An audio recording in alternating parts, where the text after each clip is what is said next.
This one is inspired from the traditional, hand-painted flags escale that we have world time. And when I arrived at LV Watches, I had the opportunity to have this on the wrist. And then one of our lead watchmakers, Enrico Barbazini, so there's Michel Navas and Enrico Barbazini, which are the two founders of Fabrique du Temps, looked at it and said, we can do better.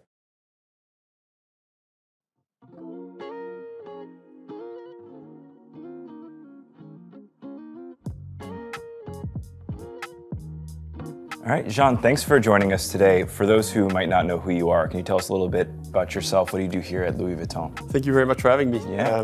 So I've been taking care of watches for Louis Vuitton for now 2 years. It's been quite an incredible journey. I've been working for the company now in both marketing, development, and now the whole of watches for this period, and taking care of everything from production all the way down to marketing and everything like that. So great journey. Speaking of which, we're in a pretty special place. Can you tell us where we are? Yeah, so we are at La Fabrique du Temps today, and this is where all of our watches are produced, all the way from the connected watch to the Carpe Diem and above that. We actually recently announced one of our unique pieces that came out of here, and the manufacture was born out of a specialist movement workshop that LV bought out close to 10 years ago now. And now it's evolved in a fully fledged manufacturer where we produce our movements, case, dials, and everything. So it's been quite an evolution since. That's amazing. I think what some people might not know about you is, even though your role here is basically to touch watches from beginning to end yourself, you're also a watch collector. And how did you get into watches? Have you been a collector, or at least interested in watches, since you were a child? And tell us a little bit about your story Yeah, there. When I was a kid, I was always interested in watches, a bit of the same than other parts of the group. So let's say, leather goods, perfume, cosmetics, and things. It was for me just another part of the family business. But I was always interested in mechanical things. Wasn't yet into the world of watches, but mostly into planes, cars, and things like that. And then at university, thanks to you guys, I started looking into watchmaking a little bit more and really getting interested in it. So sorry. Exactly. And so I won't be the one telling you that as soon as you start getting interested in it, it's a bit of a rabbit hole where you never come out of it. So right. That's what happened to me. And all my preconceived career plans got thrown in the bin. And now I decided to start working in watches and hopefully make a career out of it. Yeah, it's been an incredible journey and a great passion associated with that. This is a super diverse collection in kind of the best way. It goes from sort of historical to stuff that you just really don't see at all. There's no consistency at all. But that's what I think is great, is there's consistency to you. So I think each of these sort of appeals to some sensibility that you have. So if you could walk us through some of these in honestly whichever order you'd like to. Which one do you prefer? Let's start with the LV there. I think it's a great place to start, just considering where we are. This watch is the first watch that LV ever made. It's a piece that I bought when I arrived here on eBay. Nobody really knows about this piece, so it was designed in the 80s by Gary Lenti. One thing that's quite incredible is all the indications that you see on the watch. I mean, it has, 6 or 7 different complications. Yes. Obviously, it's a quartz piece, so it remains kind of thin, and the way the strap integration is quite crazy. I've mentioned it in the past, but that's the watch that convinced us to stop making watches. Explain what that means. So this watch is before LVMH and before Richemont. Why do I say Richemont? Because the movement is from IWC. So it was the first sort of collaboration between two brands, now of two competing groups. But the movement was very complicated to make because at the end of the day, we weren't able to produce that many of them. The interest was there, but the watch was super expensive because it's made of solid gold. And LV was not known for its watchmaking. You can argue that it's still not known for its watchmaking, but we're getting there. Yeah. But as a first try, I think it was very ambitious and not the most commercial success. I mean, it has a classic appeal. It has almost like a pocket watch aesthetic to it in many ways in terms of the case design. But no one would ever call this like a clean dial per se. There's a lot going on for sure. There's a lot going on. I mean, it's fun, but again, it's a bit of a statement wearing it, and the strap integration and everything. I mean, it's complete crazy. I wear this one, I think, with the one I have on the wrist, and with the most often between the two. And how do you feel when you wear this watch? Now that you wear it more often? I mean, it's very difficult to read. Yeah. Time at a glance is not something that you're getting off this watch. No, but I mean, exactly. And again, it shows the history of the brand in a sense. And I feel proud because I truly believe that this inspired the tambour later on and started the whole thing. We did have a recess of 20 years between this one and the tambour. So this one was early 80s. You can see the influence though. Yeah. And again, I think it's a great segue into the way we've launched watches 20 years after that. And there was a great journey between the two. So it kind of has some historical significance for us. It's theoretically not the very, very first watch we've made, but it's the first serial produced watch we've made. And I just love the design, you know. I think it would be a good idea to go from the first LV watch to a watch that wasn't really necessarily produced per se with the FP Journe. Yeah, I mean, again, completely different. This one is the Octa Réserve de Marche, so at face value, it's one of those watches that you recognize and say, okay, like it's a simple Journe and everything. Of course, if there's such thing to say as a simple Journe. Yeah, I mean, again, now it's become, you know, very, very popular and everything like that.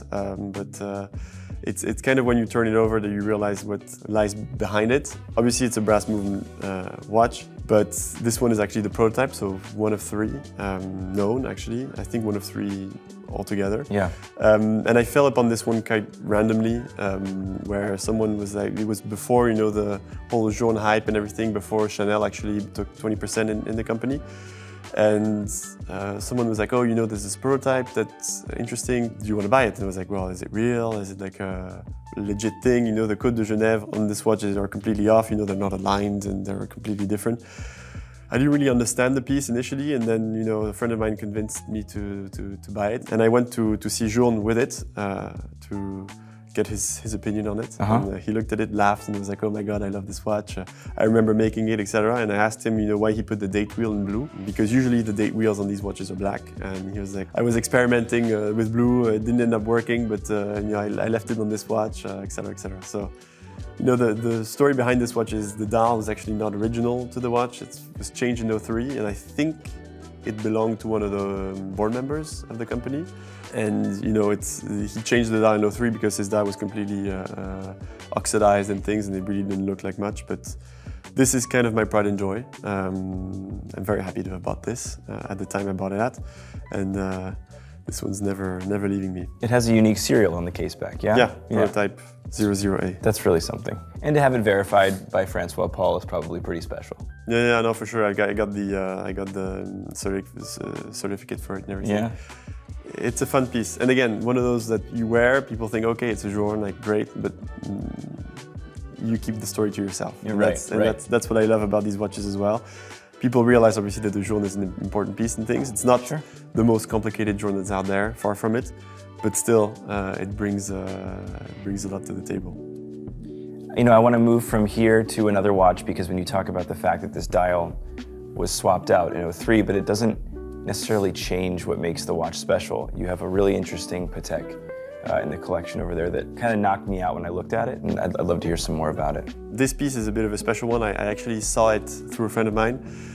He showed it to me. He was like, you know, it's super interesting. Reference 10, it was made in the early 20s and things. It's a watch they haven't really produced much of in general. And back then, Patek used to make watches for Tiffany. I mean, obviously now you have the double sign and everything like that, but before it used to be just Tiffany, and the movement used to say Patek. There used not to be any co-signature. And this one, from what I've been told, I mean, there's probably another one floating out there. At that, they made a piece unique out of it. But this one is the only one in this configuration known with the Patek signature on the dial. So there's this array of Art Deco style numerals that actually is present within the Tiffany watches, but never with the Patek signature on it. And sometimes you see some with the sub-seconds at 6.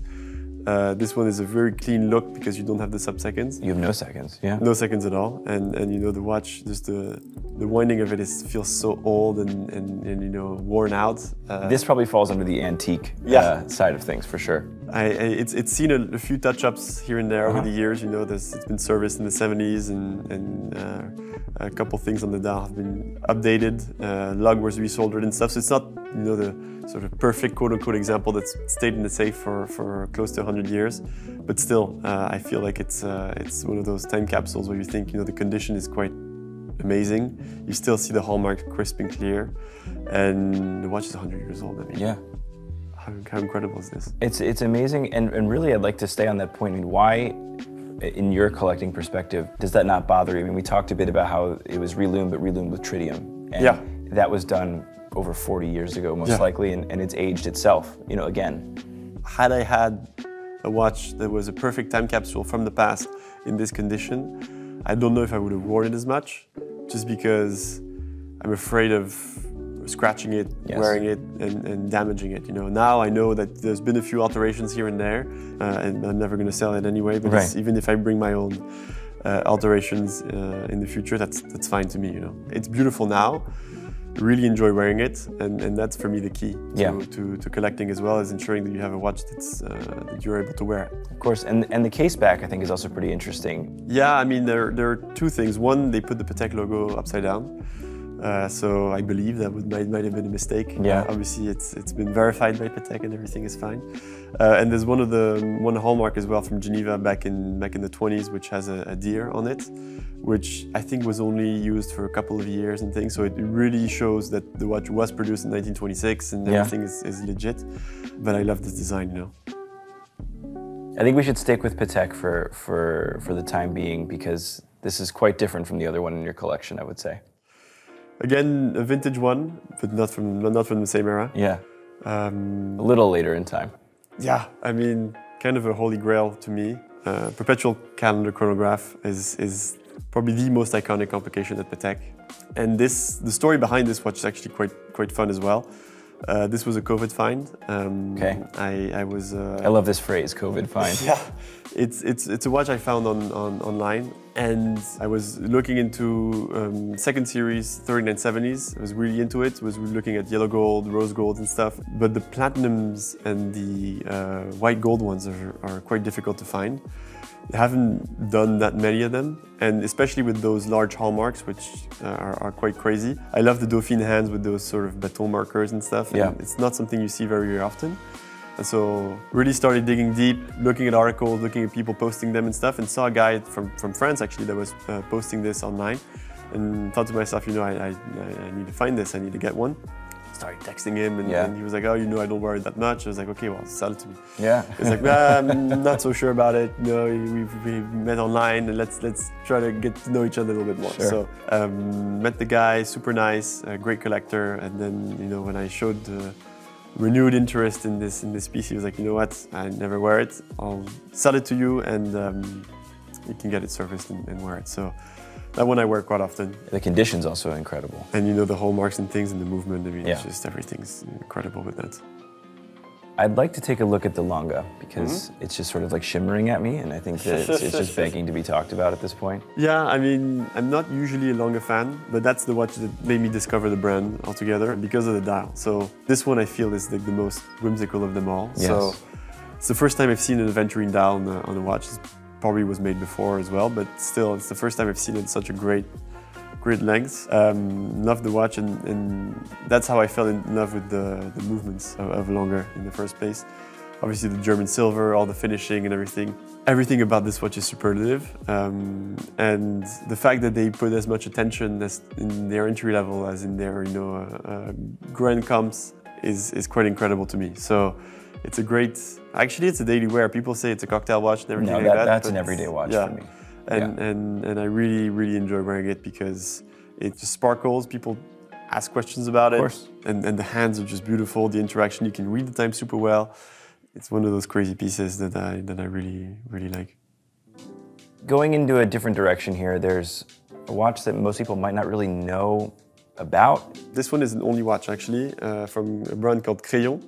It's a really recent brand. They launched 3-4 years ago, I think, right before COVID. They launched a watch called the Everywhere, which could allow you to set the sunset and sunrise time from anywhere in the world. And then they recently launched this, which is the Anywhere, which allows you to predefine, you know, a place where you want the sunset and sunrise to be set. So mine is set for Paris, and it tells you the sunset and sunrise time at any point during the year. Okay. So this one is quite incredible because it's got sort of this métier d'art dial, which is inspired by a Monet painting, they told me. They didn't want to tell me which Monet painting it was, but apparently it was inspired from that.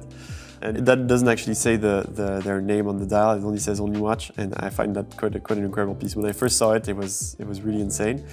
And when I first wound it, I was amazed by the sound it makes, and you can hear it from across the room, you know. So I was really incredible. And they told me later on that, you know, there was a whole work around making sure that the winding would be the most crisp possible and the best way to do it. So it's not the most mechanically efficient way to make it, but it's the most personally satisfying way to make it. So that's what I found quite incredible with the piece as well. You know? That's amazing. It sounds so good. I was playing with it earlier. Yeah. Movement finishing is insane. It is. You know, there's like a whole different backstory behind the way they make the finishing itself. So it's not traditional Côte de Genève. They call it Côte de Neuchâtel, which mimics the path of the sun from sunset to sunrise at all different times during the year. And part of their main bridge mimics the coast of Lake Neuchâtel, where their offices are, etc., etc. So there's whole storytelling around it, which is quite incredible. All right, so from one only watch to another only watch, tell us a little bit about what's on your wrist now. So this one is inspired from the traditional, you know, hand-painted flags escale that we have for all time. And when I arrived at LV Watches, I had the opportunity to have this on the wrist and wore it for a couple months. And then one of our lead watchmakers, Enrico Barbazini, so there's Michel Navas and Enrico Barbazini, which are the two founders of Fabrique du Temps, looked at it and said, we can do better. Oh, wow. I was like, okay, interesting. So I was on a road trip with him going to see a supplier. Yeah. And on the way back, he was like, you know, we can do better, etc. Enrico is always very expressive in his opinions and stuff. And then I was like, okay, you know what? So I was driving, took it off my wrist, gave it to him. I was like, I'll trust you. Don't tell me what you're going to do with it, but I trust you'll do better. So just to be clear, the normal execution of this watch is hand painting the flags around the dial. It's a very intensive process, like a macro process. Yeah, exactly. So it takes around 3 weeks to make a dial. So there's 37 different colors on the hand-painted version. And there's also this attention in the hand-painted version of making sure that the flags have volume to it, where you can really feel like it's hand-painting and not just stamping on the dial and stuff. So there's a huge attention to detail in there. And even then, he decided to say, okay, well, we can do better. And came back around 3-4 months later and said to me, okay, so we finished your watch and came up with this. So he removed the center part of the dial, changed it with a guilloche center, added a hand, so changed the movement for it, had to add a few holes and pinions and stuff, changed the disc for the hours, and obviously the flags is now made of Geneva enamel. So it's a mix between the Geneva technique and cloisonné, where you got to make sure that obviously the enamel doesn't mix between each other and doesn't create, you know, sort of a mush pattern. Sure. And so our enameler had to take 2 or 3 tries before he could perfectly master that. But it's a great piece too. It jumps off the dial from a distance, but when you put it like under a loop or next to your face, the detail in the enameling it's insane. Yeah, it's crazy. And obviously all the flags are enamel, but also all the names for the different cities are enamel as well. And I can't describe how, you know, this sort of reflection that comes to it as well. It brings some depth. Yes. And it feels like, you know, you have this sort of glass sheet on top of it, which is quite crazy. And the fact that the dial is so close to the sapphire as well brings this sort of screen vibe to the watch, where you don't actually feel like it's a watch with a dial and everything like that, because the hand is so close to the sapphire and the flags as well. It's amazing. All right, I want to round things off with not even a watch, a timekeeping device that's not actually here. Yeah.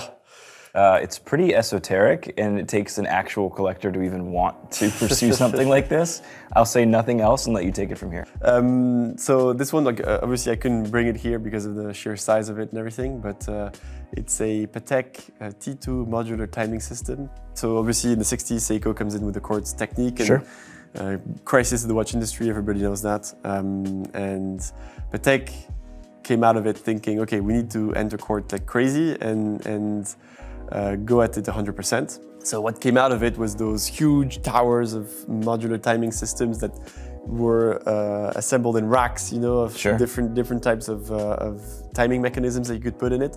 It comes of all different shapes and sizes, with all different, you know, because it's modular, you can add and remove stuff however you want depending on the uses. And from what I understand, in the 70s, 60s and 70s, it was used by government officials, it was used in airports, it was used, you know, in nuclear power plants and stuff like that to really time those important either meetings or nuclear reactions and stuff like that. It's incredible. It was used as kind of the reference time. It used to lose 0.2 seconds a month, so which was the most accurate they could do back then. And we take it for granted today, but back in the day, having the most accurate time was kind of the thing that people were looking for. You know, mechanical timepieces were not as accurate as quartz timepieces, and so this, for me, is probably my most incredible piece. But where's it going? Where will it end up? It's going either in my office or at my place. It really depends on what place I can fit it in. And that one specifically was actually used in a German nuclear power plant for 20 years. And finding one of those was quite crazy. I knew of them, but as soon as I saw that one was available, I really started researching deep into it. So I'm happy that I was able to feature it here. I think with this collection and all the rest, it shows that I'm interested in watchmaking in general, and not necessarily just specific brands or anything like that. It's just the art of time telling. Things that work, right? Things that actually serve a function, things that you'll use. No, for sure. And it's just also an art piece. And watchmaking is an art in itself. So what is it about watches in general that attracts you? Is it an aesthetic ideal? Is it the mechanics? Is it a combination of both? What I find interesting in watches compared to other, let's say, luxury products is that it works as a whole. So a watch will be a great watch if it has the right movement for the right case with the right dial in the right hands, but it might have the right movement in the wrong case or the right case in the wrong movement, and then the equilibrium is off and the watch doesn't work, you know, or it doesn't feel right or fit right and everything like that. And I think that's what really attracts me with watches as a whole, is because the product itself has to be well-rounded and perfectly fit in proportion, fits on the wrist and everything like that. And the fact that there are so many unique variations of it, right? So I'm not looking after the, what I call the pancake of saying, you know, you've had 17 complications in there and trying to put as many mechanics inside. You know, it's about the equilibrium of saying, you've managed to put a minute repeater in a 2.7 millimeter movement. That for me is quite incredible, more than saying, put a perpetual calendar with a repeater plus this and that, and then the watch is 18 millimeters thick, you know. For sure. Is story important to you in a watch, or would you prefer to have the story begin with you? A bit of both. Obviously, I like vintage pieces more along the movement again and design and things, but the fact that it belonged to this such and such, or that it came from, you know, this different era or things like that, it's not my main driver, you know. I'm really looking into, first of all, reliable watches, making sure that I can wear them without thinking about servicing and things like that, and ensuring as well that, you know, it has some sort of aesthetic appeal. What, if you can even say, now that you're sort of wearing a few more LV pieces these days, is there something that excites you? A watch that you have your eye on? I hate to say grail watch, but maybe just something that's exciting you these days, or you know, I'm really getting into clockmaking. Okay. So one grail for me would be one of those dome clocks from Patek with the enamel and everything like that. Yeah. I mean, I'm super excited about the pieces that we're going to release in the future. I mean, it seems cliche, but you guys will see. There's some super exciting pieces that are coming in the next few years. I'd be worried if you weren't excited about the pieces you're releasing. Yeah, and I'm not ashamed to say that I will be collecting them myself and buying them and everything like that, because at the end of the day, these are watches that I've worked on and I really enjoy. And so these are the pieces that I'm most excited about. Well, thank you, Jean. This was really amazing, just to even, like, you know, open the LV box and show us your collection. Thank you very much for having me. It was really amazing. It's great and humbling to be able to show the collection of Talking Watches, and I'm super proud of this. It's great. I'd love if we could maybe explore La Fabrique de Temple a little bit together. Yeah, with pleasure. That would be great. Great.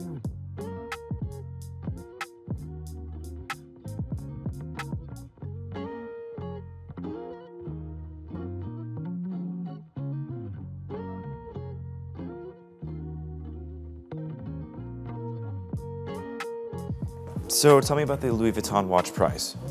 Yeah, I mean, it's an initiative we started a couple months ago. Okay. We announced it in November, and the idea is, you know my love for independent watchmaking. Of course. Right? And so the idea behind that was to promote independent watchmaking as much as possible and bring an initiative forward that LV, is such a large brand that has a great value and reconnaissance in the industry, could help independent watchmaking carry forward. And the idea is really to bring any newcomer, anyone that wants to start their own journey in independent watchmaking, to present, their first product to the prize and potentially, win obviously a cash prize, but also have some kind of mentorship from either La Fabrique Vuitton sure. or even members of the committee of experts that we've gathered that are willing to give that mentorship. So it's super LV exciting. stays completely outside of all this. Okay. We are just a facilitator in the whole process. We don't vote for anything. We don't take any decisions. The committee of experts, which are all independent from LV, do that. And yeah, the goal is really to bring that part of the industry forward.